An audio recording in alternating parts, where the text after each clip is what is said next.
നെക്കൊക്കെ stitch ചെയ്യാനായിട്ട് cross പീസാണ് സാധാരണ ഉപയോഗിക്കാറ്. ചില സമയങ്ങളിൽ നമുക്ക് ക്രോസ് പീസായിട്ട് കിട്ടാണ്ട് വരും. അപ്പോൾ നമ്മൾ സ്ട്രെയിറ്റ് പീസ് എടുത്തിട്ട് അതിനെ എങ്ങനെ ക്രോസ് പീസ് മോഡലിൽ ആക്കിയെടുക്കാം എന്നുള്ളതാണ് ഇന്നത്തെ വീഡിയോ. അപ്പോൾ നമ്മൾ സ്ട്രെയിറ്റ് ആയിട്ട് 2 പീസ് കട്ട് ചെയ്തെടുത്തു.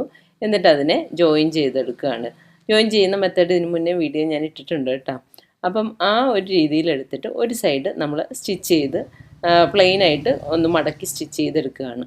അതിനുശേഷം ഓപ്പോസിറ്റ് സൈഡ്, അതിൻ്റെ ഇപ്പുറത്തെ സൈഡ് നമ്മൾ വെറുതെ മടക്കാണ്ട് സ്ട്രെയിറ്റ് ആയിട്ട് വെച്ചിട്ട് നമ്മളൊന്ന് ആദ്യം ജസ്റ്റ് ഒന്ന് സ്റ്റിച്ച് ചെയ്ത് അപ്പുറത്തേക്ക് കൊണ്ടുവരിക. അതിനുശേഷം നമ്മളവിടെ കൈ വെച്ചിട്ട് അതിനെ പ്രസ് ചെയ്ത് വയ്ക്കുക. അപ്പം സ്റ്റിച്ച് ചെയ്ത് വരുമ്പോൾ അതവിടെ ഫോൾഡിങ് ആയിട്ട് നിന്നോളും.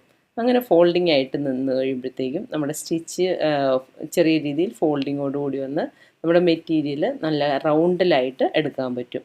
ആ ഒരു പീസിനെ നമ്മൾ കഴുത്തിലേക്ക് വെച്ച് കഴിഞ്ഞാൽ നല്ല ഫിനിഷിംഗ് ആയിട്ട് കിട്ടും.